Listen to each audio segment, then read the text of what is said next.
जकरिया जो कासिम नाना तवी के सगे पोते हैं, ये सब रिश्तेदारियां एक ही थाली के चट्टे बट्टे हैं। ये सब नाम बदल बदल के आते हैं, जमात के नाम चेंज करके और शक्लें अलग अलग बना के आते हैं। तबलीगी जमात वालों से अगर मिल जाए तो आपके अकीदे दुरुस्त, वो देवबंदी हम अलग है।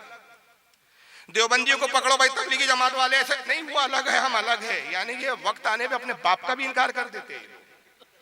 अजीब कौम, अजीब लोग हैं।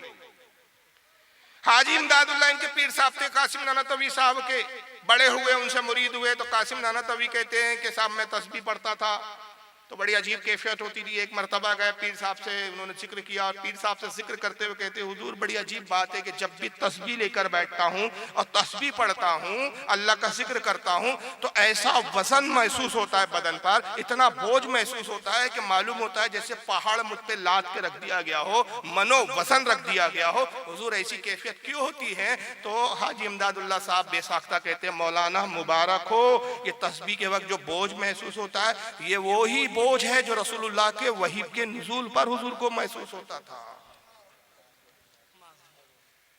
क्या इशारा था? तुम भी नबी हो, नबी से कम नहीं हो। वही के नुज़ूल पर जो रसूलुल्लाह सल्लल्लाहु अलैहि वसल्लम को बोझ महसूस होता था, वही बोझ तुम्हें महसूस हो रहा है। और अन करीब अल्लाह तुमसे वो काम लेगा जो नबियों से लिया जाता है। कासिम नाना तवी साहब की एक अजीब खपत सवार हो गई कि आज नहीं तो कल जिब्रील आने वाला है अपने पास। अब इंतजार में बैठे। फिर ख्याल आया उनको कि अगर मैं नबुव्वत का दावा करूं तो बहुत जूते मारेंगे लोग, जिंदा नहीं बचूंगा मैं। क्योंकि सारे मुसलमानों का बेसिक अकीदा, बुनियादी अकीदा, इज्माई अकीदा है कि हुजूर सल्लल्लाहु अलैहि वसल्लम के बाद कोई नबी अब नहीं आएगा।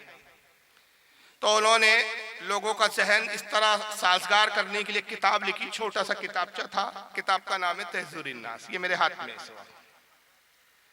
और इसी किताब से फितने का आगाज हुआ और यहीं से अहले सुन्नत दो तबकों में फिर तकसीम हो गए। एक बरेलवी के साथ नामजद हो गए और एक देवबंदियों के साथ नामजद।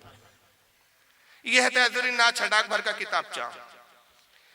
और इस किताब में इन्होंने नबुव्वत की एक नई तारीफ बयान की। कहा कि हुजूर के खातमुन नबीन होने का जो मतलब है वो ये नहीं है जो अवाम का ख्याल है कि हुजूर ज़माने के एतबार से आखिर है, हुजूर का ज़माना आखिरी है, अब इसके बाद कोई नबी नहीं आएगा, ये नहीं है।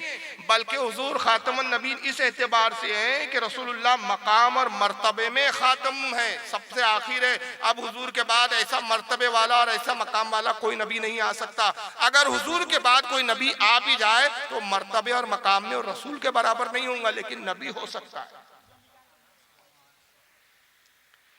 ये उन्होंने खातमुन नबीन के मायने बयान किए कि खातमुन नबीन के मायने जमाने के एतबार से नहीं बल्कि मकाम और मर्तबे के एतबार से खातमुन नबीन है। अब मकसद क्या था कि कल अगर मैं ऐलान ने नबुव्वत कर दूं तो लोग कहे हाँ हाँ ठीक है भाई, हुजूर के लेवल के नबी नहीं है, हुजूर से छोटे वाले नबी है। लेकिन इससे पहले कि कासिम नाना तवी साहब ये ऐलान करते, बाजी कोई और ले गया। गुरदासपुर में एक शख्स था जिसका नाम था गुलाम अहमद कादियानी। उसने ऐलान नबुव्वत कर दिया, कहा मैं नबी हूं। और कहा लीजिए आपने लिखा आ सकते हैं, आ सकता ही नहीं है नबी, मैं आ गया हूं। तो अब इन्हीं की जमात में खलबली मच गई। और खलबली मची तो इन्होंने कहा कि साहब तू कैसे नबी हो सकता है? उसने कहा तुम्हारी तो मौलाना ने लिखा है तहज़ीरुन नास में कि हुजूर मर्तबे के एतबार से आखिर नबी है, हुजूर के बाद नबी पैदा हो सकता है, आ सकता है, हुजूर के लेवल का नबी नहीं होगा। तो मैं हुजूर से छोटा वाला नबी हूं, हुजूर के मकाम मर्तबे का नबी नहीं हूं मैं। तो फिर देवबंदियों ने ही मजबूरन उस पर कुफ्र का फतवा लगाया। और सिर्फ फतवा ही नहीं लगाया बल्कि उससे मुनाजरा किया। तो देवबंदियों के एक मौलवी साहब मुनाजरे के लिए गए। मौलवी अशरफ अली थानवी के शागिर्दों में थे ये। इनका नाम था मौलवी अताउल्लाह बुखारी। दो फोटो आपके सामने स्क्रीन पे दिख रही है। एक है मौलवी ताहिर गयावी की जो जिंदा है, एड़ियां रगड़ रहे हैं अभी, बस कभी भी खबर आ सकती है कि टपक गए। और बाजू में अताउल्लाह बुखारी है जो अपनी जहन्नम सुधार चुके हैं।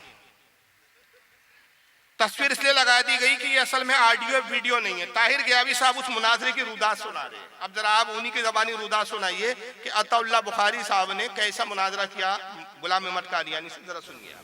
अब देखिए दलाइल कुरान से अपनी नबूवत साबित करता था। कहा था मुबश्शिरम बिरसूल याती मिन बादी इस्मुहु अहमद। अल्लाह के रसूल खुद बशारत देते हुए आए थे कि मेरे बाद एक पैगंबर आएगा, एक रसूल आएगा उनके बाद, जिसका नाम होगा अहमद। मैं गुलाम अहमद, वही रसूल।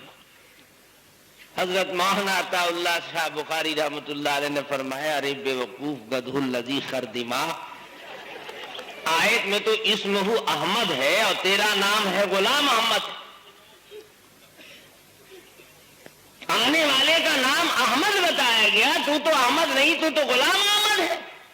तो कादियानी साहब बोलने लगे कि देखिए हुजूर, असल नाम हमारा तो सिर्फ अहमद है, वो तो माँ बाप ने गुलाम बढ़ा दिया है।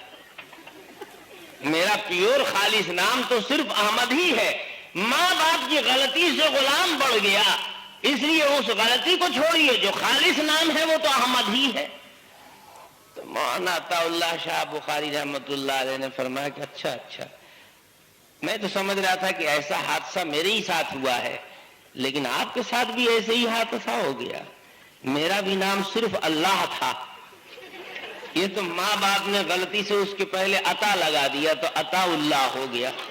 मैं समझ रहा था कि तन्हा मेरे ही साथ ये हादसा हुआ है, लेकिन अजीब इत्तिफाक है कि आपके साथ भी यही वाकया हो गया।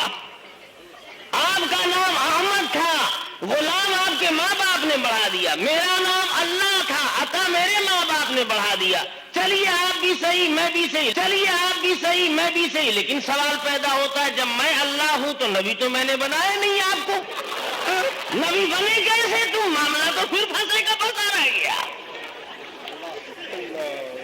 तो कादियानी अहमकुन्नास, अहमकुन्नास खुद है सबसे बड़े और कादियानी को करार दे रहे हैं। कादियानी से बड़े तो अहमकुन्नास ये है।